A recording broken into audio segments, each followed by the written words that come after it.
അപ്പോ സൗദിക്കൊക്കെ പോയിട്ട് അങ്ങനത്തെ ചോദ്യം ഒന്നും ഉണ്ടാവില്ലെന്ന് വെച്ചിരുന്നു. അപ്പൊ ഒരു ചോദ്യം അപ്പൊ എന്താ ഒരു അടിപൊളി ചോദ്യമായാലോ.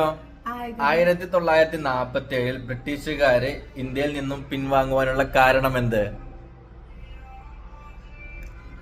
പിൻവാങ്ങാനുള്ള കാരണം സ്വാതന്ത്ര്യം കിട്ടിയോണ്ട്. തെറ്റാണ്. ശരി ഉത്തരം പറയോ? അതൊന്നല്ല. 1947 ബ്രിട്ടീഷുകാര് ഇന്ത്യയിൽ നിന്നും പിൻവാങ്ങുവാനുള്ള കാരണം എന്താണ്? നമുക്ക് സ്വാതന്ത്ര്യം കിട്ടിയേ. അല്ല മുത്തോസേ, അന്ന് ബ്രിട്ടനിൽ പിന്നുണ്ടാക്കണില്ല, അതുകൊണ്ടാണ് ഇന്ത്യയിൽ നിന്ന് പിൻവാങ്ങിയത്.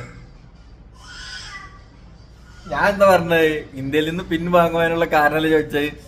അന്ന് ബ്രിട്ടനില് പിന്നുണ്ടാക്കണില്ല, അതുകൊണ്ടാണ് കേരളത്തിൽ നിന്ന് മേടിച്ചത്.